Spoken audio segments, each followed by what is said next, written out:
Assalamualaikum warahmatullahi wabarakatuh. Oke, kembali lagi di pembelajaran ekonomi. Kali ini kita masih membahas materi ekonomi kelas 10, yaitu terbentuknya harga pasar, yang kali ini membahas terkait dengan kepekaan atau elastisitas. Apa sih Bu, kok kita di pelajaran ada terkait dengan kepekaan, nanti baper. Nah, coba kita manfaatkan kebaperan itu di pelajaran. Jadi bapernya biar bermanfaat gitu. Oke. Yang pertama kita kenalan dulu apa sih elastisitas itu.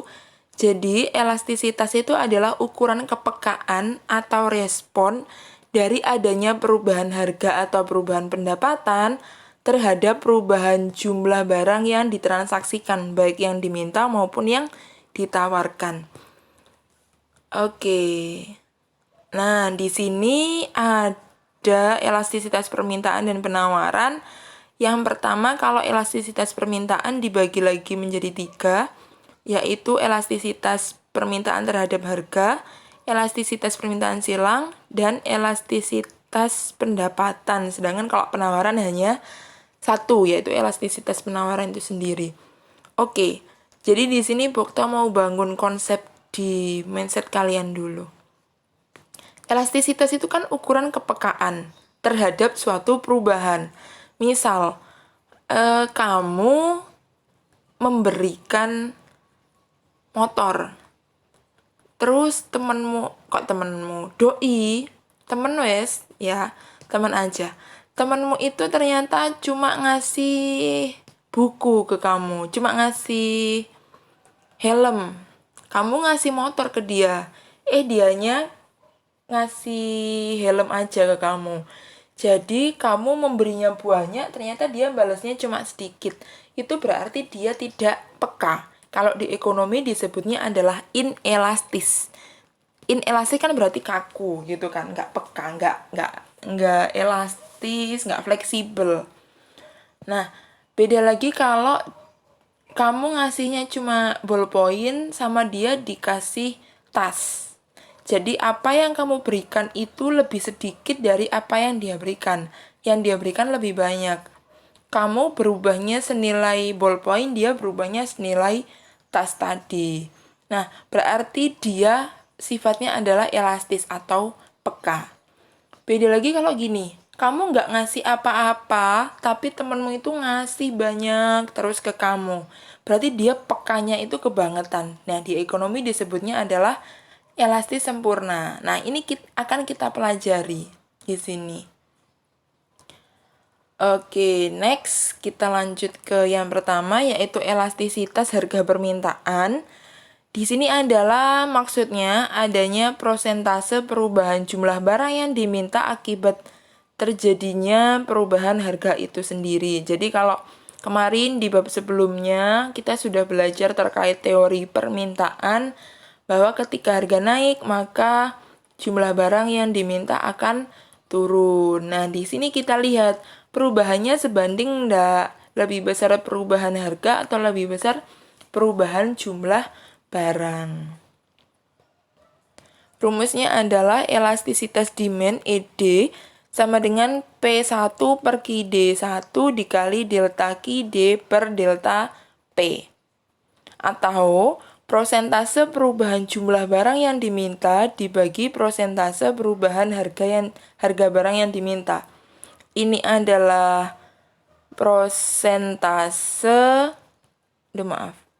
delta QD dibagi prosentase delta P. Oke, sama dengan ini. Nah, di sini Bokta tambahi keterangan bahwa tanda negatif di elastisitas harga permintaan itu tidak berlaku. Tidak dianggap. Jadi ketika kita menginterpretasikan maknanya, hasilnya negatif itu tidak berlaku. Oke, ini adalah koefisien elastisitas harga permintaan. Disebut elastis, oke ya ini yang pertama ya, disebut elastis itu jika misalnya kamu itu adalah harga sedangkan temenmu adalah jumlah barang yang diminta. Tadi kan Bu Okta sudah contohkan, kalau kan kamu sebagai P, kamu memberinya, kamu sebagai P ya, kamu memberi helm, dia ngasihnya motor, atau kamu ngasihnya ballpoint, dia ngasihnya tas. Maka prosentase perubahan kuantitas itu lebih besar daripada prosentase perubahan harga. Nih logikanya. Nah, di sini maka itu termasuk dengan kebutuhan barang mewah. Oke, maksudnya seperti ini. Ketika harganya itu naik sedikit saja, kamu itu sudah tidak mau beli barang itu sama sekali. Jadi, kan barang itu tidak butuh-butuh amat berarti ya, karena harganya naik sedikit kamu udah nggak mau beli. Itu berarti kebutuhannya tidak terlalu penting atau banyak barang penggantinya. Yang di sini contoh barangnya adalah kebutuhan terkait dengan barang mewah. Yang kedua adalah permintaan inelastis atau tidak peka. Kalau tadi kan peka, kamu cuma ngasih ballpoint, temenmu ngasih tas, itu berarti temenmu peka. Kalau di sini permintaan inelastis itu berarti tidak peka. Maksudnya adalah ketika kamu ngasih motor, temenmu cuma ngasih helm, maka perubahanmu itu lebih besar daripada temenmu. Jadi temenmu tidak peka, kamu ngasihnya banyak, tapi temenmu cuma balasnya sedikit. Maka di sini logikanya delta Q D itu kurang dari delta P. Nah, kalau seperti ini kan tidak peka. Barangnya apa? Barangnya adalah kebutuhan primer atau kebutuhan pokok. Kok bisa? Oke, logikanya seperti ini. Kalau tidak peka itu. Tiap hari kan kita makan nasi. Ketika harga beras itu turun, maka kita tetap membelinya. Tambah banyak. Ketika harga beras itu naik, kita tetap membelinya. Walaupun mungkin ada perubahan, ada penurunan sedikit. Tapi prosentase perubahan harga itu lebih tinggi. Jadi misal harga itu naik 5%, kamu belinya turunnya cuma 3% gitu. Jadi prosentase perubahan harganya lebih besar daripada prosentase perubahan jumlah barang yang dibeli. Walaupun harga beras naik, kamu tetap membelinya. Berarti beras itu tidak peka. Karena walaupun terjadi perubahan, kamu tetap mau membelinya. Berarti tidak peka. Maka barangnya adalah kebutuhan pokok atau primer. Next, untuk permintaan uniter atau normal itu adalah kalau harganya naik 5%, kamu belinya juga turun 5%. Jadi sebanding sama. Maka E sama dengan 1. Kalau elastis itu E lebih dari 1, in tidak peka itu berarti kurang dari 1. Kalau uniter, uni berarti kan 1. E sama dengan 1. Contohnya adalah kebutuhan sekunder. Kalau inelastis tadi, barangnya itu ada substitusinya tapi tidak banyak. Sedangkan kalau elastis itu substitusinya banyak, penggantinya banyak.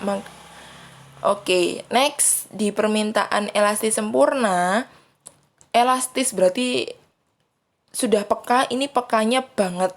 Maksudnya apa? Ketika kamu misalnya tidak memberikan apa-apa ke temenmu itu ngasih terus ke kamu. Nah, kalau di ekonomi, contoh barangnya adalah gandum. Kenapa kok seperti itu? Misal, di sini kan berarti kalau elastis tadi kan banyak barang substitusinya. Nah, kalau di elastis sempurna, ini substitusinya itu luar biasa, penggantinya luar biasa. Bahkan ketika harga barang itu tidak terjadi perubahan pun, kita tidak membeli barang itu. Makanya contohnya gandum, karena kita bukan konsumen utama gandum. Substitusinya banyak banget yang lebih kita pilih daripada gandum. Jadi ketika harga gandum tetap, kita nggak mau beli gandum. Ketika harga gandum naik atau turun, kita tambah nggak mau beli gandum itu. Makanya disebut elastis sempurna. Sedangkan kalau inelastis sempurna berarti tidak pekanya kebangetan. Jadi walaupun ada perubahan harga berapapun, kita tetap membeli barang itu. Maka elastisitasnya, koefisien elastisitasnya adalah 0. Jadi berapapun terjadi perubahan harga, kita tetap membeli barang itu. Berarti barang ini, elastis sempurna itu tidak ada barang pengganti sama sekali. Contohnya di sini adalah tanah dan air dan juga oksigen. Jadi walaupun barang-barang ini harganya mahal, tapi kita tetap mau membelinya. Tidak ada barang substitusinya. Berapapun harganya tetap dibeli. Makanya sangat tidak peka. Inelastis sempurna. Oke, ini adalah kurvanya. Kalau elastis sempurna tadi kan maksudnya adalah walaupun kamu tidak memberi apa-apa, temanmu itu ngasih terus ke kamu. Makanya di sini maksudnya adalah ketika harga itu tetap pun, maka jumlah barang yang diminta itu berubah-ubah. Ini kan P-nya tetap di sini, sedangkan harganya itu berubah. Nih, harganya kan berubah terus. Sedangkan kalau inelastis sempurna, di sini harganya berubah-ubah. Ya kan? Harganya berubah-ubah, tapi jumlah barang yang diminta ini tetap di sini. Sedangkan kalau elastis uniter berarti kan normal. Kalau inelastis itu tegak lebih lebih tegak gitu daripada yang elastis. Kalau elastis itu lebih landai, lebih turun. Tuh, ini adalah ya kurvanya. Sekarang kita ke perhitungan. Diketahui apabila harga barang X500 maka permintaannya 100. Ketika harganya turun menjadi 400 maka jumlah permintaannya naik. Seperti yang hukum permintaan tadi, ditanya berapakah besarnya koefisien elastisitas permintaan. Oke, kita masuk ke rumusnya. P1. P1-nya adalah 500 per QD1 adalah 100. Ini dikali delta adalah selisih, berarti delta Q tadi 150 min 100 per delta P yaitu 400 min 500. Hasilnya 500 per 100 dikali 50 per min 100. Ingat tanda minus tidak berlaku. Makanya tinggal 50 min per 100 dikali 50 per 100 hasilnya adalah 2,5.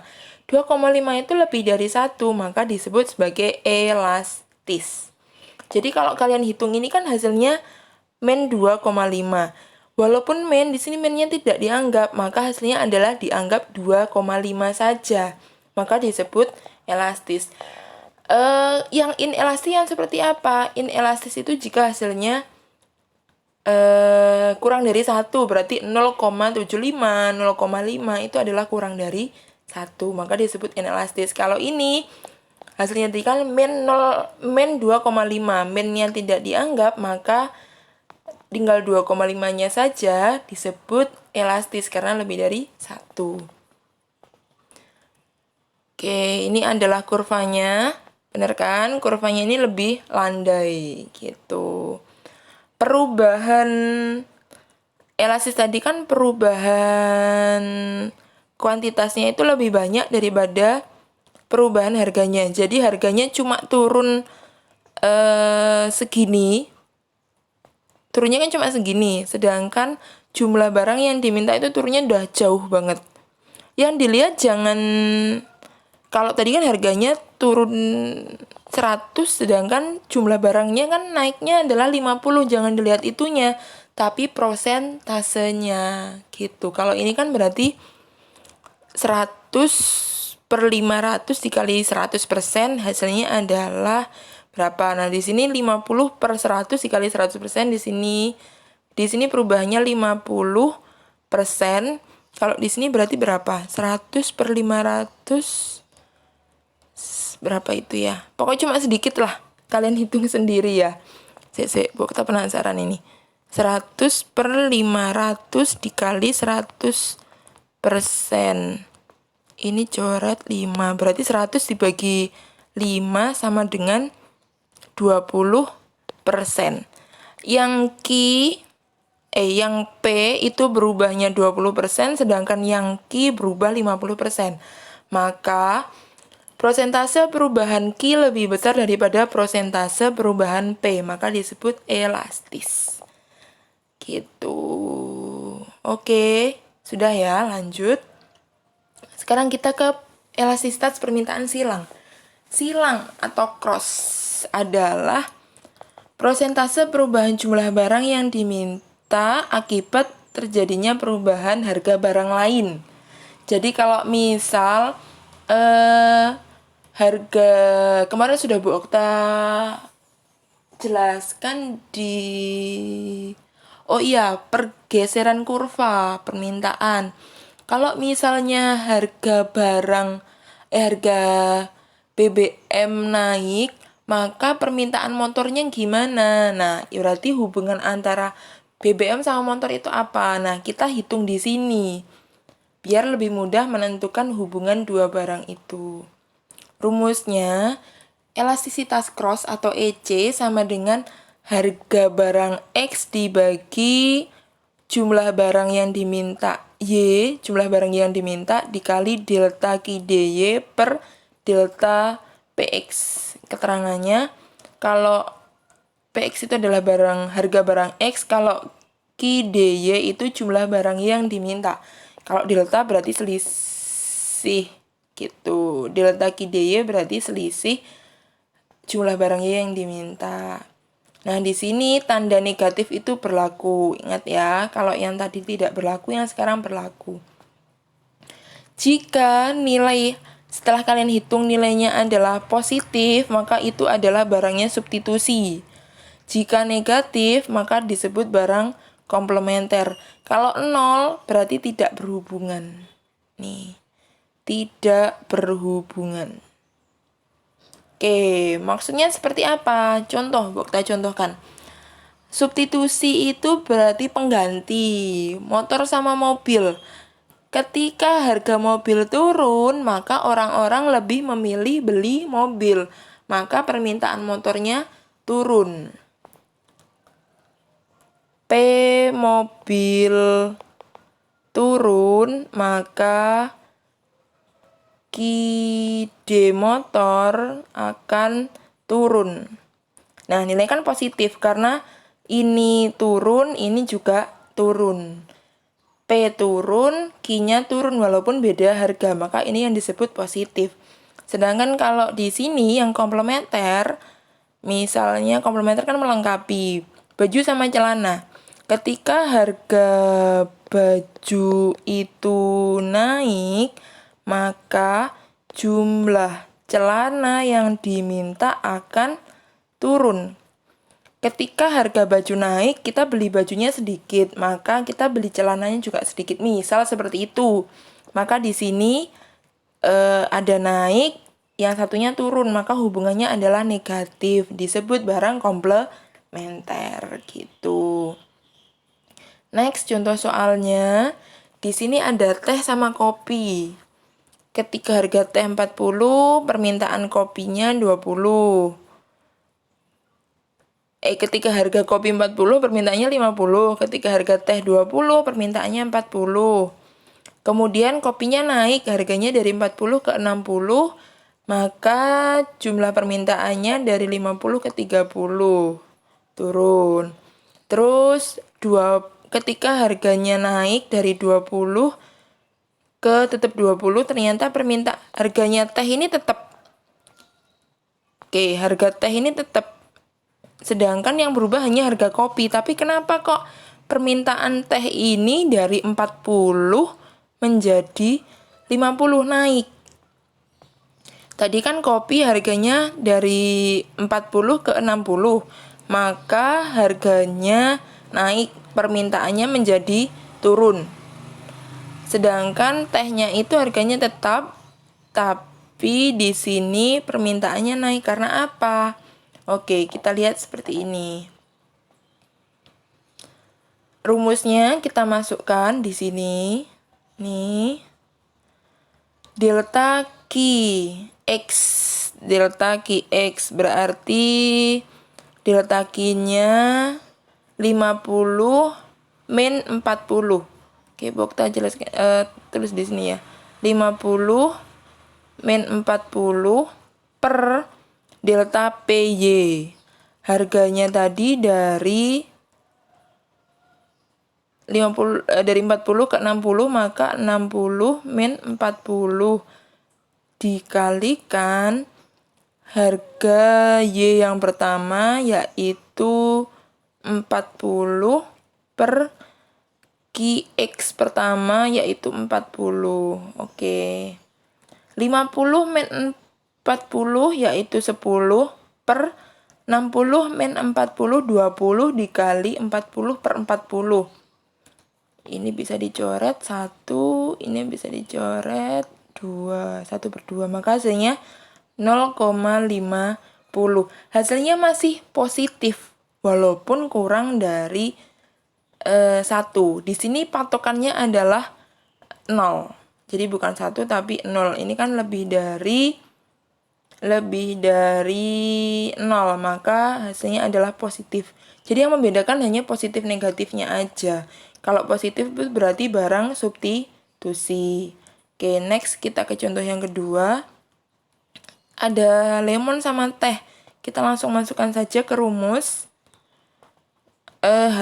Delta QX berarti delta jumlah permintaan teh. Yaitu 35 min 40 per delta PZ. Berarti selisih harga Z, harga lemon yaitu 20 min 10 dikali harga Z yang pertama 10 per jumlah permintaan X yang pertama 20. Oke, bisa dicoret. Oh ya, dihitung dulu. 35 min 40 kan min 5 per 20 min 10 itu 10. Dikali 10 per 2. Oh iya, ini harga jumlah yang pertama adalah 40, maaf. 10 per 40. Bisa dicoret juga. Ini 1 per 4. Yang ini 1 per 2. Maka hasilnya adalah minus. Karena tadi ada di sininya. Delta QX-nya adalah minus. Maka hasilnya adalah min 0,125. Negatif berarti disebut komplementer. Saling melengkapi. Oke, sekarang adalah elastisitas pendapatan, yaitu persentase perubahan kuantitas barang yang diminta akibat terjadinya perubahan pendapatan. Kemarin faktor yang mempengaruhi pergeseran kurva permintaan selain harga barang lain yang terkait adalah pendapatan. Kalau pendapatan naik, maka kita lebih membeli barang yang apa? Nah, kita bahas di sini. Ini adalah rumusnya. Oh, maaf, ini bukan ED tapi EY ya. EY. Oke, EY sama dengan Y1 per QD1 dikali delta QD per delta Y. Y adalah pendapatan, sedangkan QD adalah jumlah barang yang diminta. Oke. Tanda negatifnya berlaku ya.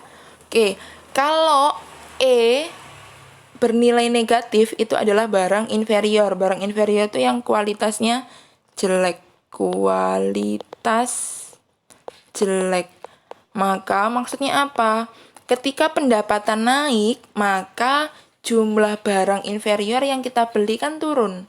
Kalau punya uang kita tidak membeli barang yang kualitasnya jelek. Makanya di sini elastisitasnya bernilai negatif.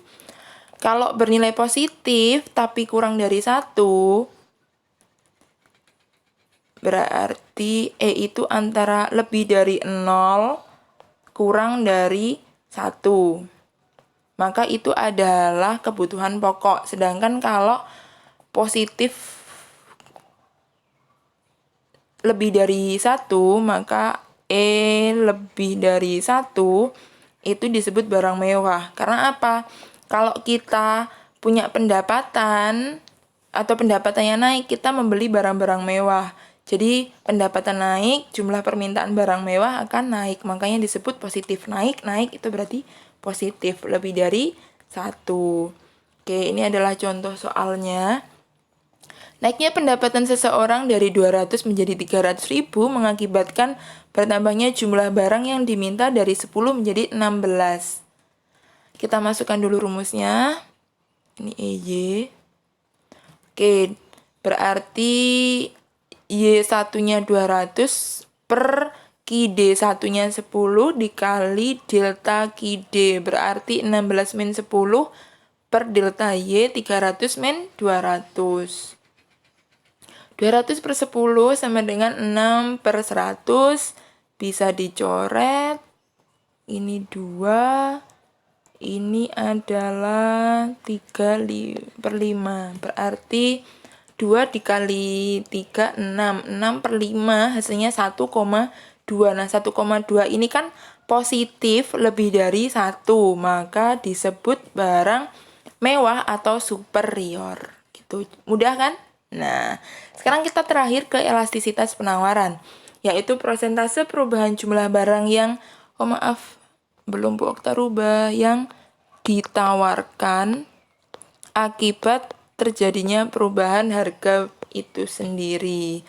ES sama dengan harga yang pertama dibagi jumlah penawaran yang pertama dikali delta jumlah penawaran dibagi delta harga. Atau persentase perubahan barang yang belum dirubah juga, ditawarkan ya, dibagi perubahan harga barang yang ditawarkan. Oke, tanda negatifnya tidak berlaku sama dengan yang harga permintaan tadi. Nah, kalau lebih dari 1 disebut elastis, kurang dari 1 ini elastis, sama dengan 1 ini uniter. Kalau 0 itu elastis sempurna, peka banget. Kalau tak terhingga itu yang 0 tadi inelastis sempurna, kalau tak terhingga itu elastis sempurna. Sama dengan yang permintaan tadi. Ini kurvanya. Oke, sekarang kita ke contoh soal. Naiknya harga X dari 200 menjadi 250 menyebabkan jumlah barang yang ditawarkan. Karena kan hukumnya harga naik, penawarannya naik. Bertambah dari 150 menjadi 200. Maka elastisitasnya adalah, oke, ini ES. Rumusnya dimasukkan, harga yang pertama adalah 200 per jumlah barang yang ditawarkan pertama 150 dikali delta QS. Berarti 200 min 150 per delta harga, yaitu 250 min 200. Maka hasilnya adalah 200 per 150 dikali 50 per 50. Bisa dicoret. 3. 4. Maka hasilnya 3 per 4 itu 4 per 3, yaitu 1,33. Lebih dari 1, maka disebut elastis. Ini adalah kurvanya. Oke, terima kasih. Cukup sekian yang dapat Bu Okta sampaikan. Mohon maaf jika ada salah kata. Semoga bermanfaat. Wassalamualaikum warahmatullahi wabarakatuh.